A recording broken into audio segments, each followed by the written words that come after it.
Setelah ada polisi baru dibuka. Pas dibuka, mayat wanita, pembunuh mayat wanita tanpa kepala, disahkan tuh. Hai, assalamualaikum. Kabar baik di sini. Semoga kabar baik juga buat kalian dimanapun kalian berada sekarang. Terima kasih udah klik dan juga mampir ke channel ini. Kali ini kita akan mengangkat salah satu kasus yang beberapa hari lalu tuh sempat heboh, khususnya di warga Jakarta Utara.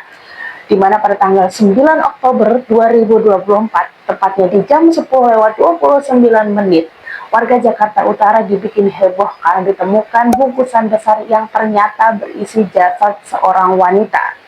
Di mana jasad ini sudah dalam keadaan tak berkepala.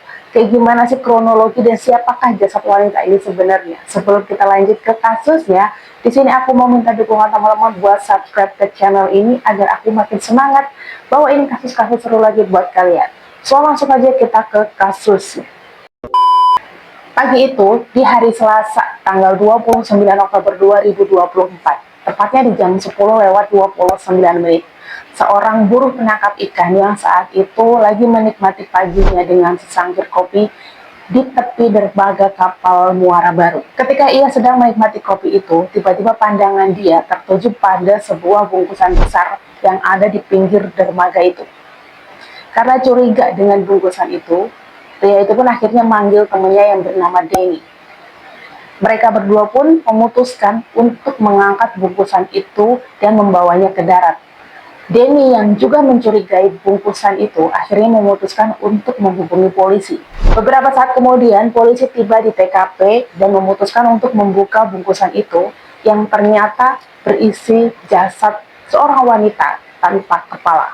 Mayat itu dibungkus sebanyak 5 lapis yang terdiri dari selimut, kasur, kardus, bahkan karung. Kepolisian pun akhirnya memutuskan untuk membawa mayat itu guna diidentifikasi. Di hari yang sama, sekitar 600 meter dari lokasi itu, tepatnya di jam 21 malam, warga juga dibikin heboh karena penemuan kepala seorang wanita di pinggir jalan Inspeksi Waduk Pluit, Jakarta Utara. Kepolisian pun akhirnya bisa mengidentifikasi jasad itu yang ternyata adalah seorang wanita berinisial SH berusia 40 tahun. SH bekerja sebagai admin ekspedisi di daerah Jakarta Utara. SH sendiri adalah seorang janda yang mempunyai 4 anak berusia 20 tahun, 18 tahun, 16 tahun, dan juga yang paling kecil berusia 13 tahun. Di mana sejak 2020 lalu, suami dari SH ini sudah meninggal dunia. SH, 4 anaknya dan juga ibunya tinggal di kawasan Curug, Kabupaten Tangerang. Menurut informasi dari Ibu SH, jam kerja SH ini terdiri dari 3 shift. Kadang-kadang pagi dia ada di rumah, kadang juga malam dia kerja, ataupun sebaliknya. Biasanya, dari rumah ke tempat kerja itu SH menggunakan motor atau kadang-kadang dia memilih untuk naik ojek online. Untuk memenuhi kebutuhan sehari-harinya dan juga 4 anaknya, selain bekerja sebagai admin di ekspedisi tadi, SH juga berjualan frozen food di rumah kontrakannya itu. Bahkan kadang-kadang SH juga menjual ikan yang dia ambil dari Jakarta Utara, kemudian dia jual di tempat tinggalnya. Menurut ibunya, SH ini adalah seorang perempuan yang rajin dan juga gesit. Meskipun dia harus memenuhi kebutuhan 4 anaknya, tapi dia tidak pernah mengeluh sama sekali. Ibunya juga menjelaskan, terakhir kali dia bertemu dengan SH adalah pada hari Minggu tanggal 27 Oktober 2024, yang pada saat itu SH pamit untuk berangkat kerja. Beberapa jam setelah ditemukan jasad SH, Subdit Jakarta Ditreskrimum Polda Metro Jaya menangkap Fauzan Fahmi di kediamannya yang berada di Penjaringan, Jakarta Utara. Fauzan dijerat pasal 338 Kitab Undang-Undang Hukum Pidana dengan hukuman 15 tahun penjara. Direktur Riset Kriminal Umum Polda Metro Jaya Kombes Wira Satyatri Putra mengungkapkan, setelah Fauzan menghabisi nyawa SH pada Minggu 27 Oktober 2024 pada pukul 21 malam, Fauzan kemudian menyimpan jasad SH di rumahnya. Fauzan menghabisi nyawa SH dengan cara mencekik kemudian memenggal kepalanya. Sekitar pukul 23 malam, Fauzan membuang kepala SH di luar rumahnya. tepatnya di balik tembok jalan inspeksi waduk fluid. Setelah itu, Fauzan kembali ke rumahnya untuk tidur. Jadi pada minggu malam itu, Fauzan tidur di rumahnya dengan jasad SH tanpa kepala itu. Barulah keesokan harinya pada hari Senin tanggal 28 Oktober 2024 itu, barulah SH memutuskan untuk membeli karung, kardus bekas kulkas, tali tambang, dan juga tali rafia. Barang-barang itu ia gunakan untuk membungkus jasad SH. Setelah Fauzan membungkus jasad SH dengan rapi, Fauzan kemudian menghubungi temannya yang berinisial J untuk minta tolong mengangkat jasad itu ke mobilnya. Kepada temannya J, Fauzan menjelaskan kalau bungkusan itu adalah paket yang berisikan ikan. Sekitar pukul 8 malam, Fauzan dan juga J membawa bungkusan itu ke arah bandara. Fauzan menjelaskan kalau bungkusan itu akan dia kirim menggunakan ekspedisi yang ada di bandara.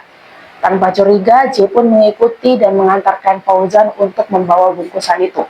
Tetapi sesampainya di bandara, tiba-tiba Fauzan juga bilang kalau ternyata nomor orang yang order paket itu tidak bisa dihubungi. Jadi mereka memutuskan akan membuang saja bungkusan itu ke tempat yang sepi. J pun mengikuti apa yang disarankan Fauzan tanpa mencurigainya sama sekali.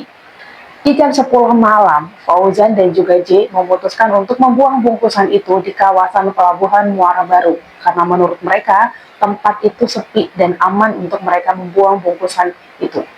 Kabid Humas Polda Metro Jaya Kombes Ade Ari Syam Indardi jelaskan, keseharian Fauzan adalah tukang jagal kambing dan juga sapi. Fauzan menghabisi nyawa SH menggunakan pisau yang biasa dia gunakan untuk memotong kambing dan sapi itu. Diketahui kalau sebelumnya pelaku dan juga korban ini merupakan teman dekat, bahkan keduanya juga pernah menikah siri namun sudah berakhir. Pada hari Minggu, tanggal 27 Oktober 2024, SH menghubungi Fauzan untuk meminta ikan tuna buat dia jual kembali. Fauzan pun mengajak SH untuk bertemu di sebuah hotel di kawasan Jakarta Utara. Tapi pada saat pertemuan itu, Fauzan tidak membawa ikan yang diminta SH. Fauzan menjelaskan kalau ikan itu ada di rumahnya. Kalau memang SH membutuhkan ikan itu, SH bisa datang ke rumah Fauzan. Akhirnya mereka pun memutuskan untuk berbincang dan pada akhirnya di hotel itu mereka juga sempat melakukan hubungan badan sebelum akhirnya kembali ke rumah mereka. Beberapa saat kemudian, SH mendatangi tempat tinggal Fauzan. Sesampainya SH di rumah Fauzan, Fauzan meminta SH buat masuk ke rumahnya. Tapi SH menolak. Dia mengatakan, aku takut masuk ke rumahmu, takut. Yang mana yang dimaksud sama SH itu adalah istri dari Fauzan. Fauzan di situ menjelaskan kalau istrinya saat itu lagi bekerja, jadi di rumah itu tidak ada siapapun. Tapi bukannya masuk, SH malah menjawab lagi. SH bilang, kan kamu juga anaknya. Mendengar jawaban dari SH, Fauzan ini kemudian disulut emosi. Dia kesal dan tanpa menunggu lama, dia langsung mencekik leher SH sampai SH tidak sadarkan diri. Dalam keadaan SH yang sudah tidak sadarkan diri itu, Fauzan masih terus mencekik leher SH sampai muka SH itu menjadi biru. Gak cukup sampai di situ, SH yang saat itu masih dalam keadaan emosi. Tanpa berpikir panjang, langsung memisahkan kepala SH dari tubuhnya. Kepada pihak kepolisian, Fauzan juga tanpa ragu menjelaskan alasan dia melakukan itu karena sakit hati atas ucapan SH yang menghina ibu dan juga istrinya. Entah itu karena sakit hati atau ada motif lain, yang penting Fauzan ini sudah mendapatkan hukuman yang setimpal. Dan buat keluarganya mudah-mudahan diberi ketabahan dan juga keikhlasan buat menerima semua ini. So teman-teman, kalau kalian suka sama video ini boleh banget buat like dan juga komen. Next aku bakalan kasih video apa lagi. Sampai ketemu lagi di video selanjutnya. Wassalamualaikum warahmatullahi wabarakatuh.